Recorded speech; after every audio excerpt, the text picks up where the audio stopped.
नमस्कार, मैं प्रवीण अलावत हूं। आप 90 डिग्री देख रहे हैं।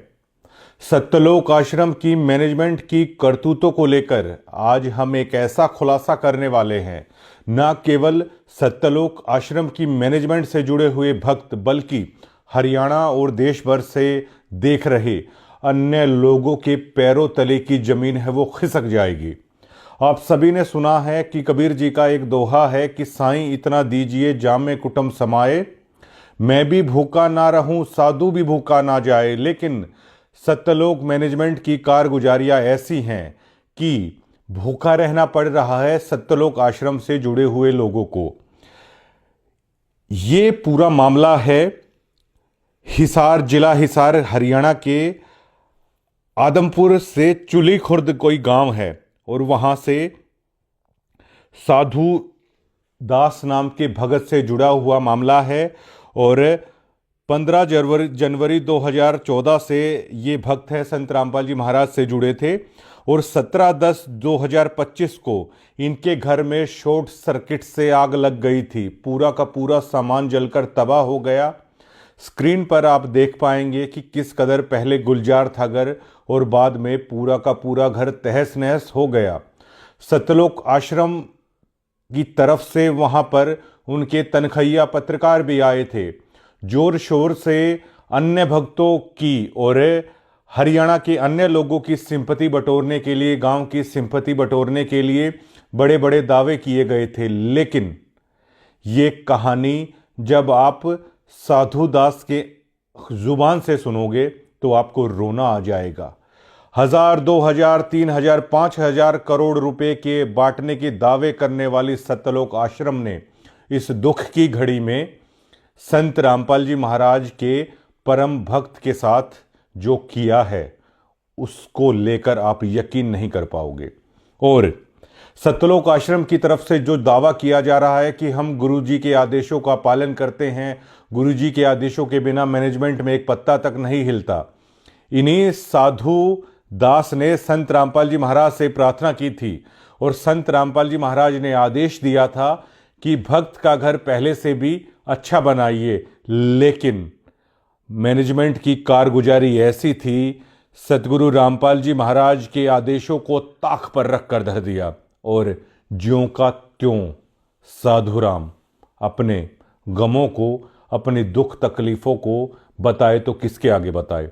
अब गांव वाले साधुराम का मजाक उड़ा रहे हैं कि आपके गुरुजी के बारे में दावे किए जा रहे हैं, हजारों करोड़ों रुपए की राहत सामग्री दे रहे हैं, घर बनवा रहे हैं, आप तो इतने पुराने डिब्यूटी हैं, आपका क्यों नहीं हुआ। ये बताते हुए फोन पर साधु दास है वो रो पड़ते हैं। अभी कुछ ही देर के बाद है हम उनको फ़ोन करेंगे और वो बातचीत को आप सुनना। क्या साधु दास का यही कसूर है कि वो संत रामपाल जी महाराज से जुड़ा, या साधु दास का ये कसूर है कि वो उस मैनेजमेंट से जुड़ गया जिसने उसके दुख, उसके दर्द में मुंह फेर लिया।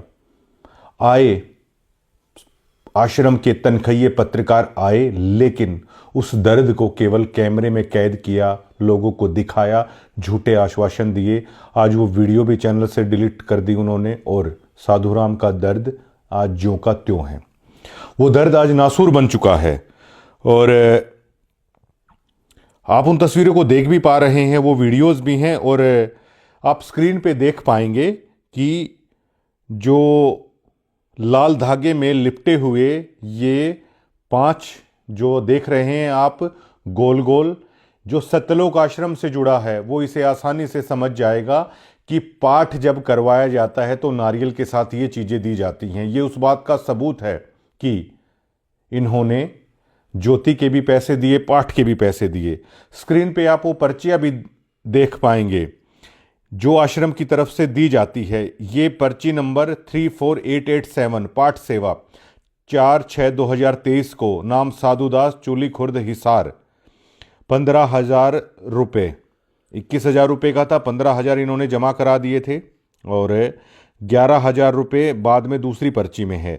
ऐसी ऐसी काफ़ी सारी पर्ची हैं, आप स्क्रीन में देख पा रहे हैं। ये पहली बार सत्यलोक आश्रम की कारगुजारियों का प्रूफ के साथ हम लोग दिखा रहे हैं और अब हम फोन मिलाते हैं।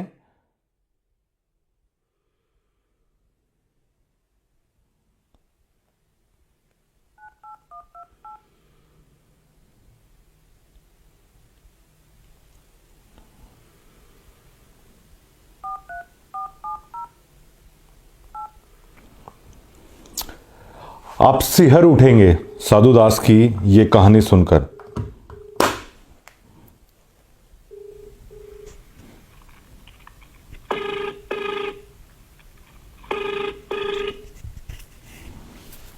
हेलो सत साहेब।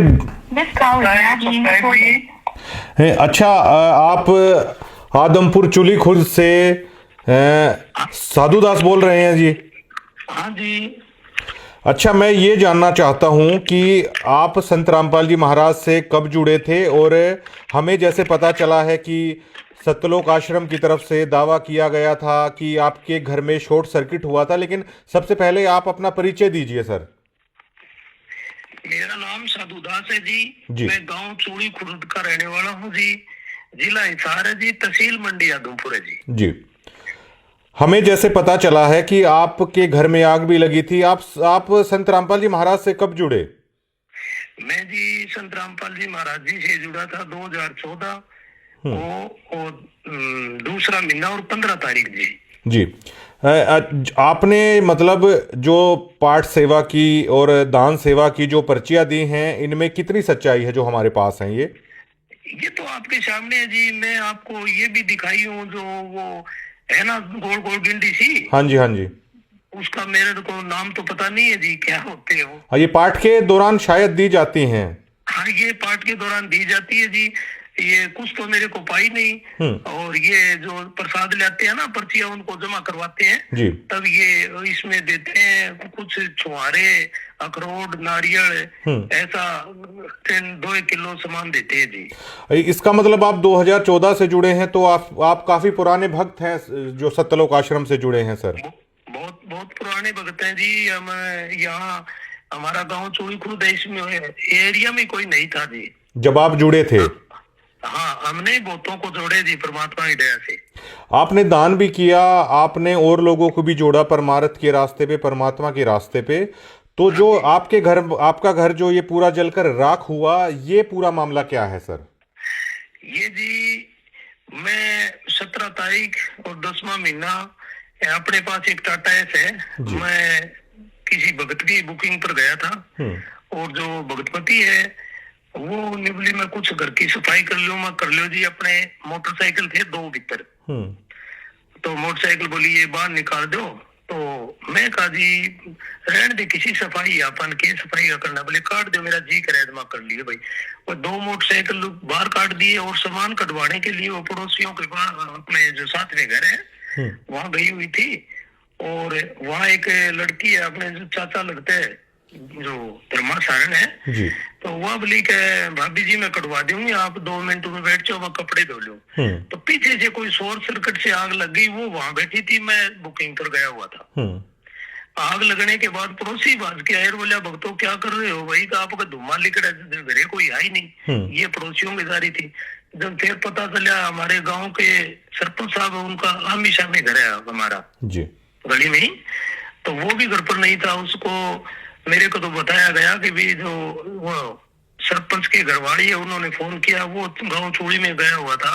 वो अंता रास्ते में ही आते आते फायर ब्रिगेड को फोन किया। फिर गांव वाले इकट्ठे हो गए, गांव वालों का भलाओ, पड़ोसियों का। उन्होंने मान लिया जल तो गया, फिर भी उन्होंने कुछ सामान जो बैटरी है हो रही है जलती आग में ही काटे थे। जो आपका जो आशियाना है, मतलब पूरी तरीके से जलकर राख हुआ, उस वीडियो में भी साफ साफ उस फोटोज में हम देख सकते हैं। बिल्कुल जल के नष्ट हो गया जी। अच्छा, अब मुझे जहां तक पता चला है, क्या इसको लेकर आपने संत रामपाल जी महाराज से ये अरदास की थी घर के लिए, और क्या उन्होंने आदेश दिया था मैनेजमेंट को कि ऐसे ऐसे भक्त का घर जो जला है वो बनवा देना चाहिए? वो मैनेजमेंट ने उस आदेश का पालन नहीं किया। इसके बारे में कितनी सच्चाई है इन दावों में? देखो जी, मैंने पहले तो गुरुजी से बात नहीं की। जी। पहले मैं जो ये गांव में पाइप देते हैं ना, हाँ उनको पाइप दिवाने गया था आग लगने से पहले, जी। गांव चोड़ी कला में जी। हम्म। ठीक है जी। और ये आग लगने के बाद में फिर मैंने सोचा भी गुरुजी सबका ही कर रहे हैं, कोई पाइप देनी है, किसका मकान बनवाना है, तो अपना घर जल गया, गुरुजियों से बात कर लें या प्रार्थना लिख के भेज दें। तो मैं गया था बरवाड़ा जी, और सरपंच साहब भी मेरे साथ गए थे। सरपंच साहब मेरे साथ गए थे, उन्होंने आपकी जो वो पैड होती है ना, वो पर्चा, उस पर लिख के दिया भी ये हमारे गांव का साधुदास बहुत पुराना भगत है, और ये कोई साई पर गया हुआ था बुकिंग पर, और पीछे से आग लग गई, इस गरीब का बिल्कुल जो घर है वो जल के सवा हो गए। तो ये लिखने के बाद में जो अमन दास है उनको दिया ना, तो उन्होंने वो पर्चा उस सरपंच को वापस दे दिया। बोले सरपंच साहब इसकी आपकी जरूरत नहीं है, ये तो हमारा भगत है, इसका तो फटाफट बनेगा, तो आप दोबारा और लिखो। तो एक मेरे साथ भगत और गया हुआ था, तो उसने भी वो दोबारा लिख के पर्चा सरपंच वाला वापस दे दिया, वो उनको फिर दे दिया। तो मेरे भगत जी उन्होंने ऐसा व्यवहार किया ना, सरपंच की भी बेइज्जती करी, भाई आपकी जरूरत नहीं है। तो मेरे को कुछ शक हुआ, मैं कह रहा ये कुछ गड़बड़ कर रहे हैं, मेरे वो बेईमाना लगा लो या भाई मेरे मन में फर्क हुआ भगत जी। फिर मेरे को ये लगा कि भाई आप परमात्मा से बात करूं तब मेरा शांति हो। तो भगत जी मैंने गुरुजियों से वहां जाके कुछ ये अन्नपूर्णा मुहिम का जो मकान बनते वो काम चल रहा था। मेरे को किसी भगत ने बताया कि 4 बजे फोन आएगा, ये इस बात का मेरे को भी पता है, क्यों हम जाते थे, ये लोगों के जो मकान बनते हैं वह हम फ्री में ही काम करवाते थे भगत जी, और साथ में गाड़ी भी ले जाते थे। तो भगत जी वहां गए, वहां मैं प्रिंकल दास है उसको मैं बताया भगत जी ये बात होगी, उनको पता तो था ही। तो बोले भगत जी कोई बात नहीं, गुरुजियों से बात कर लो। वो इतनी बार में भगत जी गुरुजियों का फोन आ गया मैंने कहा परमात्मा ये बात हो गई, दास का सारा घर जल गया और भगतमती रो रही है। बोले बेटा जान बची तो लाखों पाए, फिर क्या बात हुई, कोई बात तो नहीं, परमात्मा की भक्ति करो। और प्रिंकल भाई यूं काम कर बेटा, भगत का पहले से घर बढ़िया बना दे, और जो जले वो सामान पहले से ज्यादा कर दो। अरे बेटा क्यों घबराओ, घर पहले से ढाटा भर देंगे। वहां से मैं आ गया भगत जी। आने के बाद में वो फतेहाबाद जिला है, वो प्रिंकल दास ने हिसार ये कोऑर्डिनेटर है कि मेरे को तो पता नहीं, मनोज दास इसके पास वो जो वीडियो रिकॉर्ड है वो सेंड कर दी। मैं बोला भगत जी ये तो पहले इनको पता है, ये तो संभाल ही नहीं रहे, बोले आप इनसे बात करना। तो मैं मनोज ने मैं कह रहा भाई एक बात था, आगे तो देखो आ रही यार, आए नहीं आप हमारे घर में। बोला भाई साहब टाइम नहीं लगेगा, टाइम लगेगा तब आ जाएंगे। मनोज दास जो महाराज जी के छोटे बेटे हैं वो नहीं, जो मनोज है सीसा का। अच्छा सीसा, शायद गुरुजी के लड़के नहीं है ये। और अमन दास इसको मैं जानता नहीं, ये रोहतक के कहाँ की है। हाँ हरियाणा कोऑर्डिनेटर है अमन दास, हरियाणा कोऑर्डिनेटर। तो इन के बाद दूसरे या तीसरे दिन मैंने फोन कराया भगत जी, तो इन्होंने जवाब दिया कि गुरुजी ने कहे कि रामजादा ऐसे ही करता है, इसका कोई जरूरत नहीं है। मैं बोला भगत जी ऐसी बात, गुरुजी भगवान है वो, उन्होंने मैं बात करी तब उन्होंने ये बात कही, तो दोबारा ऐसी बात नहीं बोलेंगे वो। और बोले आपके पास तो मोटरसाइकिल है, टाटा हैस है। तो मैं बोला भाई ये किस्तों की है, जो भी मैं साधन ले आया हूँ, मैं आश्रम में फोन किया हूँ, फोन करवाने के बाद में 25,000 रुपए पाट के दिए मैं हर साधन के, और इनकी किस्त भी भरता हूँ। मेरे परमात्मा की दया से सब कुछ है, लेकिन अब मेरे यह जो झूंपड़ी है इसमें आग लग गई। मैं आपसे ये नहीं कह रहा मेरे पास साधन नहीं, साधन है ही, गुरुजी ने साधनों की तो नहीं किया वहाँ। अच्छा इन्होंने ये कहा कि गुरुजी ने कहा है कि ये हरामजादा तो इसी तरह करता रहता है। हाँ ये बात कही है, और जबकि मैं जेल में भी मेरी गुरुजियों से बात हुई है, मेरे बहुत लाड करे भगत जी। गुरुजी को लेकर तो शायद कोई यकीन ना करे कि संत रामपाल जी महाराज भी कभी ऐसा बोल सकते हैं। नहीं भगत जी, गुरुजी कह नहीं सकते ऐसे जी। गुरुजी अंतर्यामी है, मेरे को ये भी पता है भगत जी कि जो गुरुजियों ने कहा नहीं कि बेटा तेरा जाओ भी प्रिंकल दास इसका पहले से ज्यादा घर भर दो, और बेटा घबराने की जरूरत नहीं। तो मेरे को ये भी विश्वास है, इन्होंने तो जो चाल चलाई है वो चल गई, पर बाकी भगत जी मालिक तो करेंगे। तो जब और इन्होंने क्या क्या इस मुद्दे पर आगे आप बता रहे थे उसे कंटिन्यू कीजिए।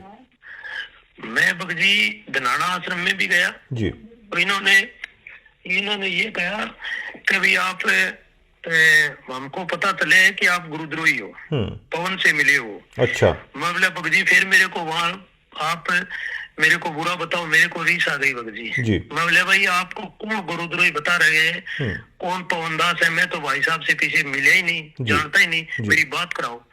तो उन्होंने बात भी नहीं कराई। बोले कोई बात नहीं भगत जी, आप मिले नहीं हो तो फिर क्या बात है? बोले आप परमात्मा से माफी मांगो। मैं किस चीज की माफी मांगू बताओ? परमात्मा से 100 बार मांगू, मेरा ही घर जला, मैं क्या किस चीज की माफी मांगू? माफी मांगू आप, मेरी परमात्मा से बात हुई है या मेरी दोबारा बात कराओ, मेरी संतुष्टि हुई। तो इन्होंने भगत जी ये बात नहीं की।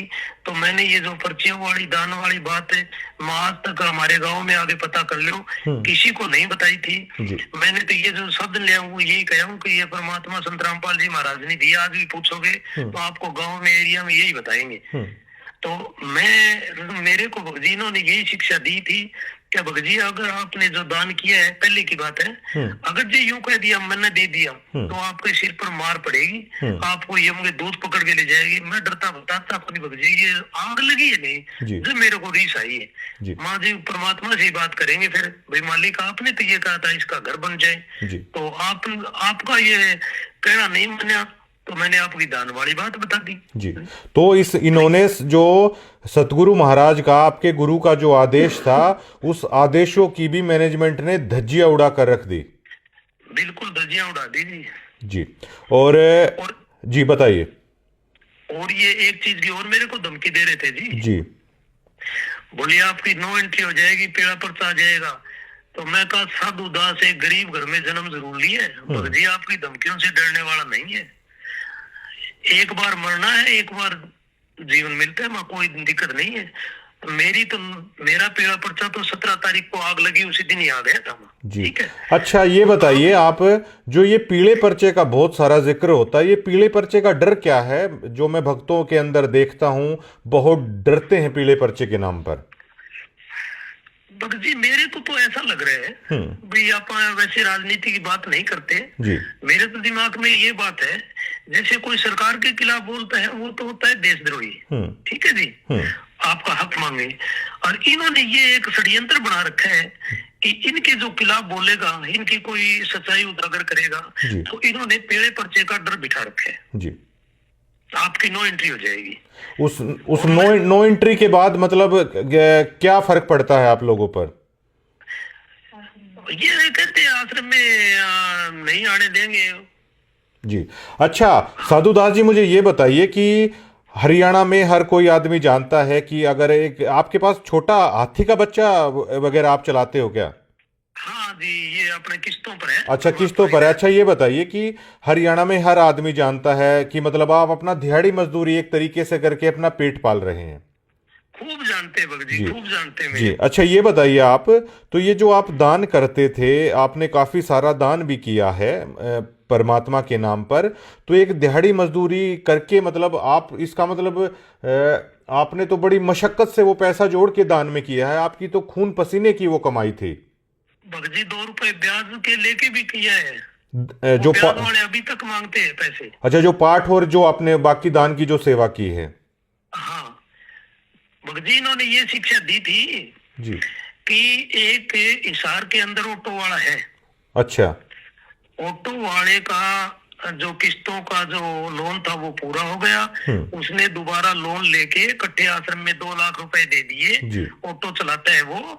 तो आप क्या नहीं कर सकते भगत जी? देखो कि ये ऐसी प्रेरणा करते हैं भक्तों के अंदर जी। ये कौन करता है ऐसे? ये भगत जी ये भक्तों में फैलाते हैं बात। अच्छा। भक्तों के अंदर जिक्र करते हैं और वो फिर एक दूसरे के आगे करते हैं। मैं तो समझ गया भगत जी, क्या पता ये आग कोई भलाई नहीं लगी हमारे। और भगत जी आप यहाँ आके पता करोगे नहीं जी, तो आपको दोनों गाँव में, हमारा गाँव चूड़ी कला और खुर्द साथ में मिलता है ये जी। सरपंच 2 है, पंचायत 2 है इनकी। बाकी आप आगे पूछोगे नहीं तो आपको ये बताएगी भी ये बहुत पुराना कट्टर भगत है जी। हाँ, वो तो आपसे बात करके भी लग रहा है, और आपने जो चीज़ें प्रोवाइड कराई हैं वो उसके पुख्ता सबूत हैं। अच्छा, ये बताइए कि जो सतलोक आश्रम में जो लोग दान कर रहे हैं, आप दान के प्रति इतने जागरूक हैं, ये इतना दान आप मेहनत मजदूरी करके या ब्याज पे भी उठा के, ये किस प्रेरणा से मतलब आप लोग करते हैं?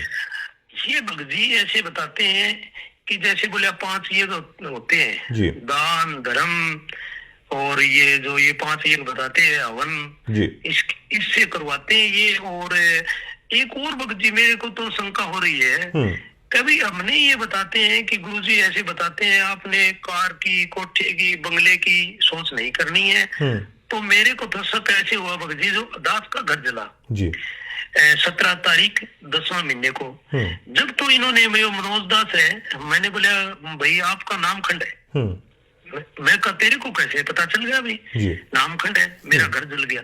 तो मैं कहा भाई मनोज मेरे को ये बता, जो मार्बल सिटी के अंदर गुरुजी की लड़की का मकान है और उसमें करोड़ों का माल जला है, मैंने सुना उनको उन्होंने ही कोई औरों ने उनको निकाला है, उनकी जान बची है मसा मसा।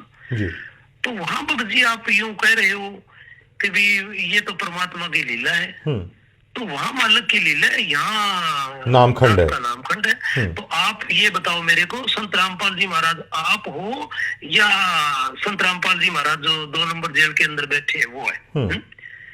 मैंने इनको बहुत फटकार लगाई भगत जी मैं, और वो जो बलवान मास्टर जी है ना वहाँ भिवाड़ी आश्रम में जी, उनके पास भी मैं गया था। मैं कहा भगत जी गुरुजियों में जो ये आदेश है उनकी ये धज्जियां उड़ा रहे हैं। तो भगत जी मेरे को तो एक बात समझ में आई है कि नीचे से लेकर ऊपर तक ये सब मिले हुए हैं, इन्होंने एक षड्यंत्र बना रखे हैं। और मैं तो ये लिखता हूँ, मेरे आपको फेसबुक पे बहुत कमेंट पा जाएंगे, मैं कहता हूँ रे संगत वालों आपकी आंख खोलो, जो मेरे आस पड़ोस के जो भगत भाई है मंडी ब्लॉक में बहुत है, और जो मैं बात करी थी वहां भी 150 भगत थे, उनको ये पता है गुरुजियों ने आदेश दिए। मैं को इनसे ये तो पूछ लो संगत वालों से कि जो भगवान ने आदेश दिया था उसका क्या हुआ, और ये इनको पीड़े पर्चे का डर दिखा रखे।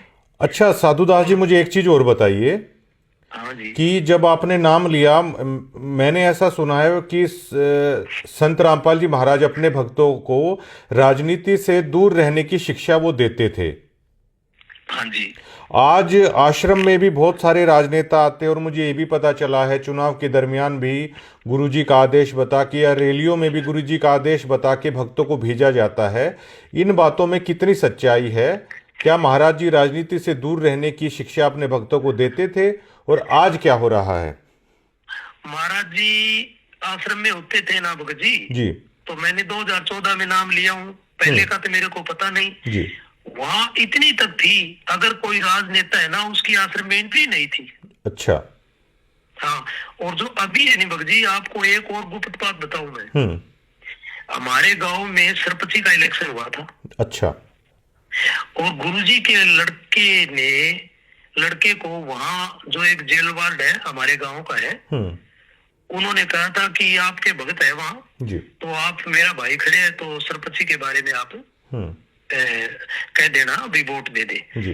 तो ये मेरे पास फोन आया था इस हाथ से, और ये मेरे को आप कभी भी मान लो आप सामने कर लेना, ये मैनेजमेंट वाले जितने भी है मैं उनको सामने बता दूंगा ये बात जी। हाँ, और 2019 में कांग्रेस पार्टी के लिए इन्होंने पीला पर्चा निकाला था, और अभी के लिए ये जो बीजेपी का चुनाव था इन्हों को वोट दिवाए थे भगत जी। और ये मूर्ख इतने हैं, मेरे को तो इन पर रीस भी आती है भगत जी, संगत वालों पर जानबूझ साथी इंतजार करे झूठे से ने ऐसे की संगत प्रभु सुपने में ना दे। इनको जानबूझ के ये मान लो जो सच्चाई है उसको तजड़ लग रहे।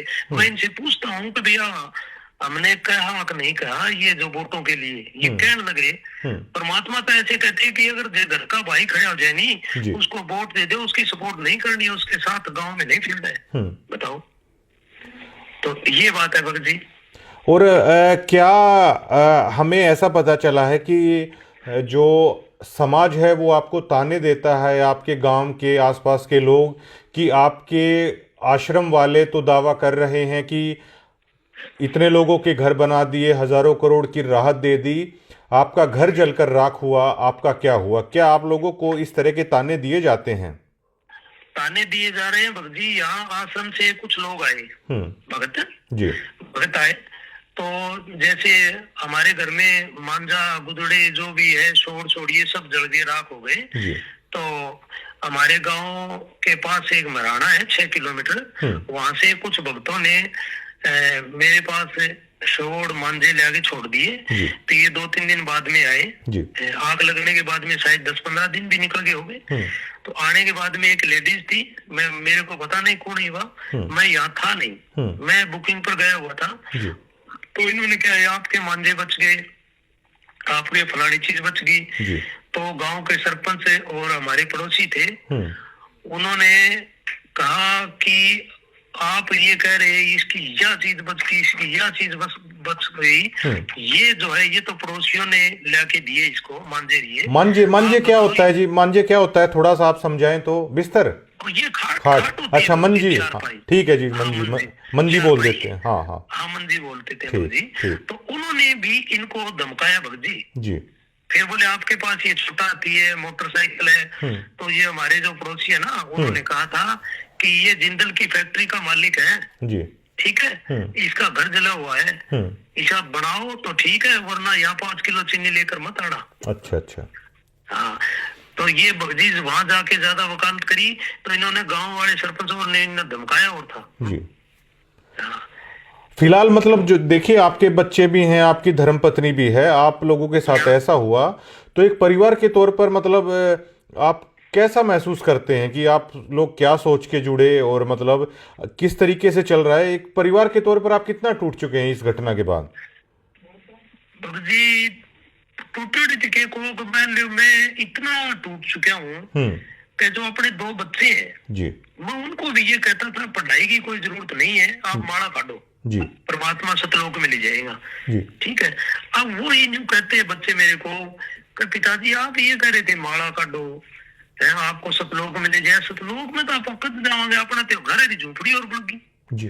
और इसकी गुरुजियों की जो परमात्मा धरती पर आ रहे हैं, उनकी ये मैनेजमेंट आए कौन चलन दे, तो सतलोक में ये कैसे ले जाएंगे? ये वो तो अंतर्यामी, उनको पता नहीं है, इन मैनेजमेंट वालों को धमका नहीं सकते भाई ये कैसे कर रहे हैं। आपकी सुन के मैं भी मतलब अंदर तक हिल जा रहा हूं, तो मैं समझ पा रहा हूं कि आप लोगों पर क्या बीतती है। तो ये जो मैनेजमेंट को आप किस तरीके से देखते हैं? क्योंकि ये लोग दावा करते हैं बिना सतगुरु महाराज की आज्ञा के बिना पत्ता भी नहीं हिल रहा, ये इस तरह के दावे करते हैं, तो आप क्या सोचते हैं? ये बेमतलब की बकवास है भगत जी। इन्होंने ये एक बिल्कुल 1001% धंधा बना रखे। शादी होती है, 2 बच्चों की रमैनी होती है, ये ऐसी उन पर प्रेशर डालते हैं कि लड़की वाले 2 पार्ट लगवाएं, लड़के वाला 2 पार्ट लगवाएं। ये दावा किया जा रहा है कि फ्री में हो रहा है सब कुछ। कुछ नहीं हो रहा भगत जी, फ्री में। मेरे पास सबूत है, सार नाम लेने गया था, 25,000 रुपए के 2 पार्ट लगे, 25 के। आप कहां से लाएंगे फिर 2 सदस्यों का 50,000 रुपए? आप सार नाम लेने गए? मैंने तो सतलोक में जाना था, हमने तो कुछ ब्याज पर लेकर कुछ ये छोटे हाथों की कमाई से कर करके दे दिए। घर बनाने की सोची नहीं, घर का हाल देखो तो ऐसा भूंडा है। अब मेरे को ये जो कुछ गिने चुने भगत है जो वहाँ खाने के लिए जाते हैं, वहाँ कुछ देते तो हाथ नहीं। हमारे गांव में भी है ऐसे भगत, तो मैं उन्होंने कहा भाई मैंने तो लाखों रुपए लुटाए वहाँ, अच्छा। आपको क्या भाई थाने रीस क्यों आवे? थाने रीस की मैं देव हाथ कौन था, मैं तो दे रहा क्यों जब मैंने। अच्छा आप ये बताइए आप साधु दास जी कि सतलोक के नाम पे, सारनाम देने के नाम पे पाठ का लिया जाता है, क्या भक्त ऐसे होते हैं वाकई में कि सारनाम देने का अगर ये 2 लाख रुपए लेने लग जाएं तो क्या भक्त फिर भी देंगे? भगत जी कोई देना रहा वो तो दे ही सके, बाकी मैं तो जो यहाँ जोड़े हूँ नहीं भक्तों को, अब मेरे को आगे जो बूढ़ी ढेरी लुगाइयां हैं वो उनमा देती है, कोई मौसी है, कोई ताई है, कि बेटा तुमने हमको वहाँ फंसाया। उन्होंने कोई 10,000 कोई 5,000 जो जोड़ती है पेंशन की, और जो बूढ़ा पेंशन मिलती है, हाँ जी, तो वह भी उन्होंने आश्रम में दान कर दिए भगत जी। उनकी ऐसी हालत बना रखी इन्होंने। और मैं तो ये कह रहा हूँ कि भैया समय रहते जाग जाओ, मैं भगत जी 2001 में संत राम रहीम से नाम लिया था। अच्छा। हकीकत की बात है भगत जी, वहाँ इतना लूटा नहीं जाता था जो जो ये दो गुरमीत जो राम रहीम बच्चियों जी को- के यहाँ। हाँ, वहाँ लूटा नहीं जाता था। हाँ ठीक है, उनका एक धंधा है, उनकी दुकान है, दुकान से मॉल सामान मिलता है। जी। फिर बाकी इनसे अच्छा तो वही है भगत जी, मॉल तो ले ले सामान, कोई कंडीशन तो नहीं आप इतने दे दो। अच्छा। शादी तो वहां भी होती है लड़कियों की। अच्छा, उस पंथ को छोड़ के, धन धन सतगुरु को छोड़ के आप गुरु महाराज संत जी के पास आए थे आप? हाँ जी। आप अब इनके- अच्छा मुझे ये बताइए, आपको परेशानी इस मैनेजमेंट के लूट के धंधे ने किया या संत रामपाल जी महाराज जी में कोई कमी है? आप ये भी बता दीजिए सर। संत रामपाल जी महाराज में कोई कमी नहीं है जी। जी। ये मैनेजमेंट है नहीं, इन्होंने भगत जी भाई इनके ऊपर सर पर काल बैठे हैं। अच्छा। और आप देख लेना, परमात्मा ने जितनी अपने को सांस दी है तो इनका ऐसा हाल होगा, ये याद रखेंगे, देख देगा। ये भगत जी सब बुंदा हाल करते हैं, ये जैसे इसी बड़ी बड़ी गाड़ियां निकालते हैं और ये मान लो जैसे ये गाड़ियों में आते हैं, बड़ी बड़ी गाड़ियां लेके आते हैं और हमको कहते हैं कि आपने कारगिर इनकी जरूरत नहीं है, और हमको ये कहते हैं दान का बताना ही नहीं है। अच्छा। आप ये सोशल मीडिया पर और बड़े बड़े एमएलए सरपंच जो विधायकों को बुला बुला कर ये बड़ा वो लड़कियों का डांस होता है, वहाँ ये उनको इनाम देते हैं। मैंने देखे कई वीडियो में, पैसे भी देते हैं खूब। तो ये हम नहीं दे सकते, इससे अच्छा तो हम आप दे देते गरीबों को। अच्छा, ये बताइए कि आप 2014 से जुड़े, तो 2014 के बाद से आपकी कंडीशन ये है कि आपका घर जल के राख हो गया। तो ये जो लोग हैं इनकी कंडीशन क्या है? ये तो बहुत महंगी महंगी गाड़ियों में चल रहे हैं। कंडीशन क्या है भगत जी? मैंने आपको गुरुजियों की लड़की का मकाम बताया। ये पहले ये 2014 में ये किस हालात में थे? आज तो मतलब इनका लाइफस्टाइल अगर आप देखेंगे तो आप अंदाजा नहीं लगा सकते कि कैसे हो रहा है सब कुछ। तब ये भगत जी ये भीगी बिल्ली थे। अच्छा। कुछ नहीं था इनके पास जब संत कुछ जी नहीं था थे, इनके पास। जब गुरु जी बाहर थे। हाँ, तब कुछ नहीं था इनके पास। अच्छा। हाँ।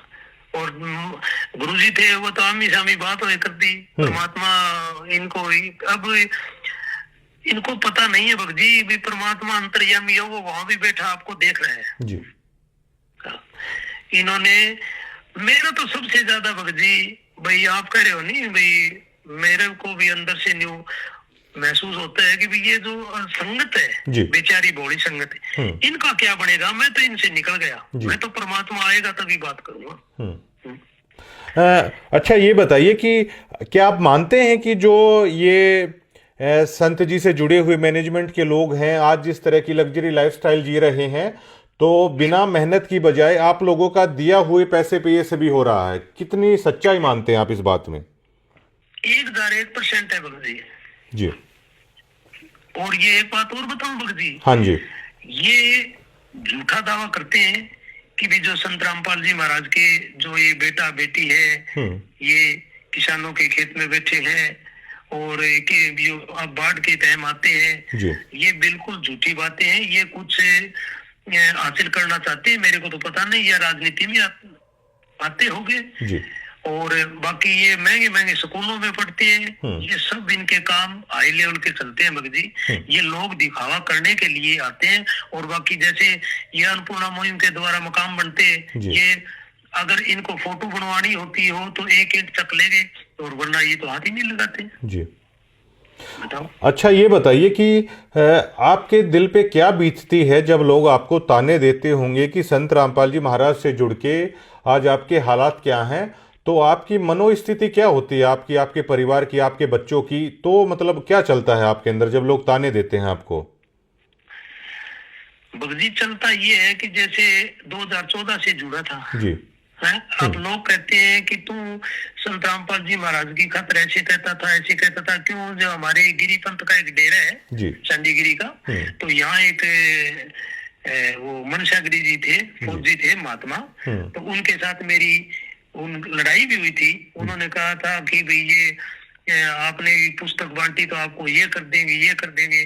तो उनके साथ मेरी खूब लड़ाई हुई थी। उन्होंने कई दिन से वो गाना भी चलाया था, जो वो वहाँ केदारनाथ में बाढ़ आई थी ना, लोग मरे थे। हाँ। उसके नाम पे और गुरुजियों के नाम पर उसके वो सेम गाना गाना निकाला था। हाँ तो मेरी बहुत गुरुजियों के जो यो सत्संग लाइन है गुरुजी जो नाम दीक्षा देते हैं, मैं यही कहता था संत रामपाल जी महाराज पूरे विश्व में ही एक ये तत्वदर्शी संत है, और कोई धरती पर ज्ञान है ही ना इनके सिवा।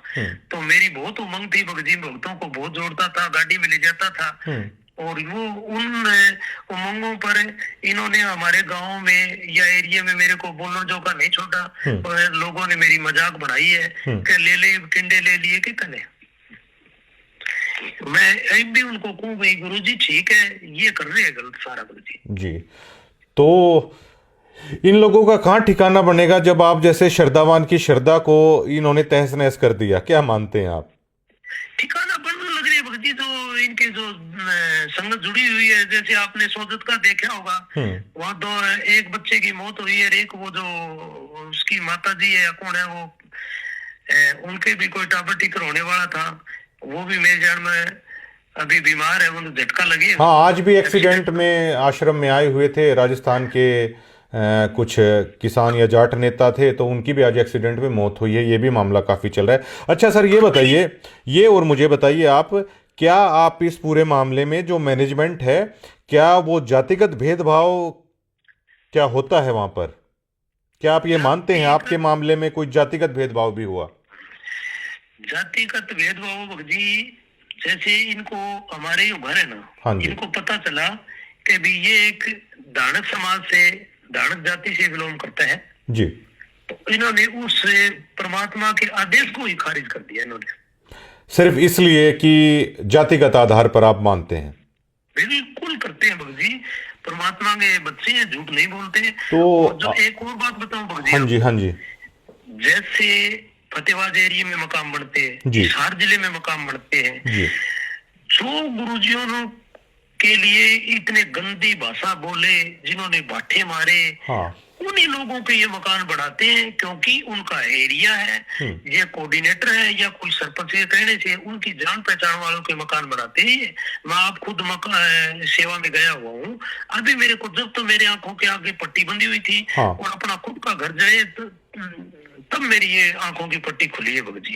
तो परमात्मा तो कहते हैं कि वो जो परमात्मा होगा, पूर्ण संत होगा, वो समदृष्टि रखेगा, वो चाहे जातिगत हो चाहे धार्मिक हो, किसी के साथ भेदभाव नहीं करेगा। तो क्या ये उससे उलट चल रहे हैं?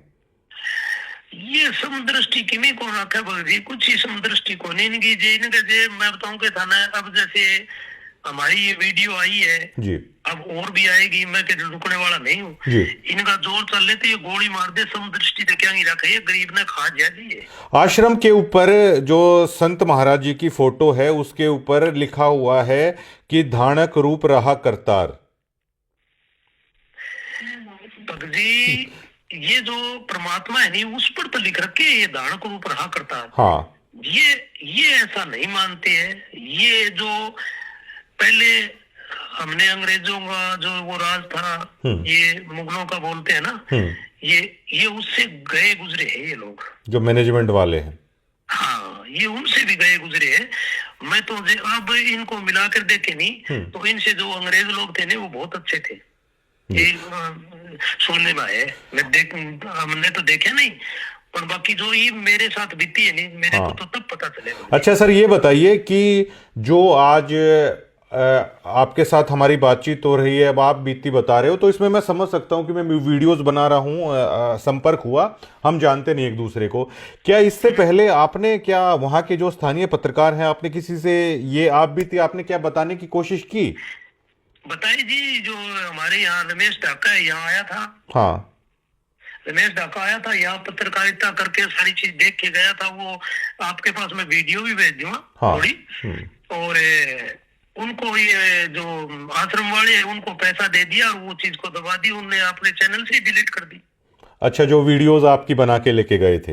हाँ, बना के ले गए। उन्होंने कह दिया आश्रम वालों ने कि भाई ये वीडियो हटा दे, हमने कुछ देना लेना तो है ही नहीं जी। तो हाँ, उसको पैसा दिए, ये वक्त जी कुछ न कुछ दिए जी, सदी वो गीत गाता फिरता है जी।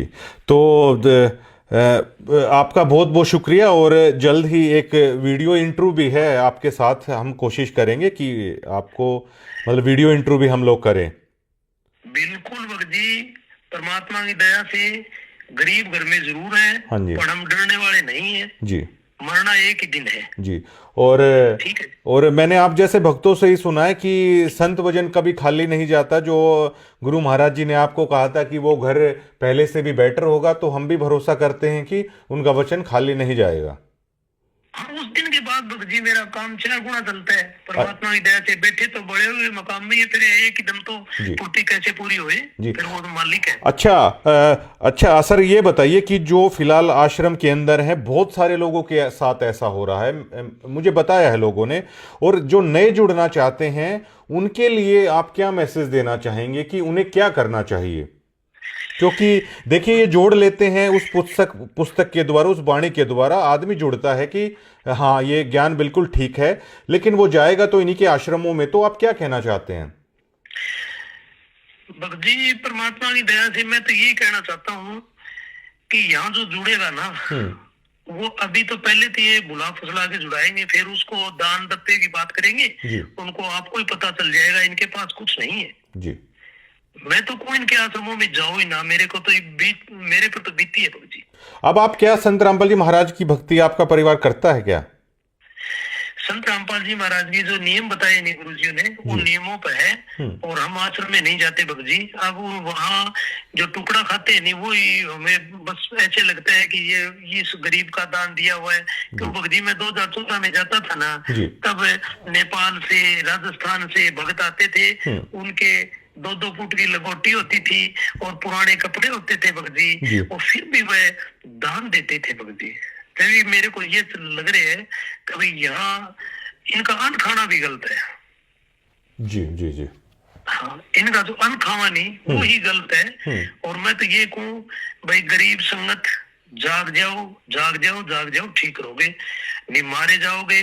आप देख लो धनाड़ा आश्रम की, आप पीछे इसी की बात है भक्त जी, एक हिसार के पास एक गांव है, उसका लड़का गया हुआ था, 17-18 साल का एक ही लड़का था, बीए में पढ़ता था वो जी। ठीक है भक्त जी, और वहां दुर्घटना में मारा गया। तो परमात्मा तो ये कहते हैं ना कि भाई बाप से पहले बेटा नहीं मरता।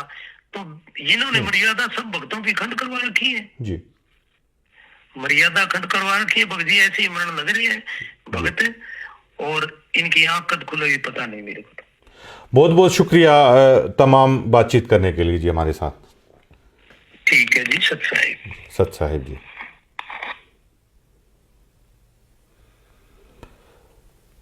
अभी आपने ये सुना कि इससे आगे कहने के लिए मेरे पास शब्द नहीं है।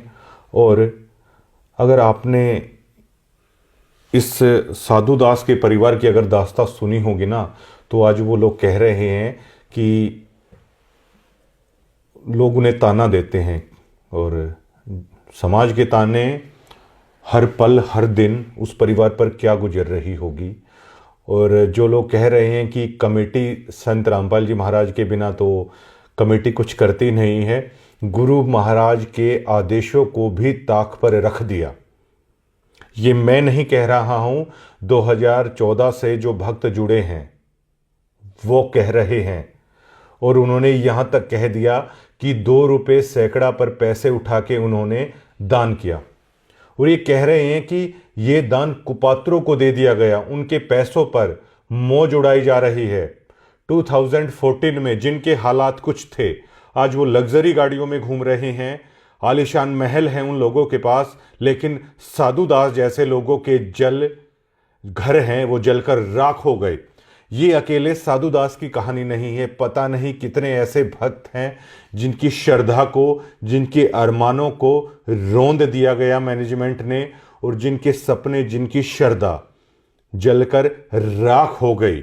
90 डिग्री अब उन तमाम लोगों की आवाज़ बनेगा, हम सिर्फ इतना कहना चाहते हैं। और अगर आप भी सतलोक आश्रम से जुड़े हुए हैं, कोई अपनी बात रखना चाहते हैं, फ़ोन पे बातचीत आप कर सकते हैं, वीडियोज़ इंटरव्यू कर सकते हैं, नाम ना बताने की शर्त पर भी आप हमें सारी जानकारी दे सकते हैं। और अगर आप ऐसा करते हैं तो आप घबराइए मत, आप उस परमपिता परमात्मा के रास्ते पर ही चल रहे हैं, क्योंकि सच के साथ परमात्मा होता है। शुक्रिया।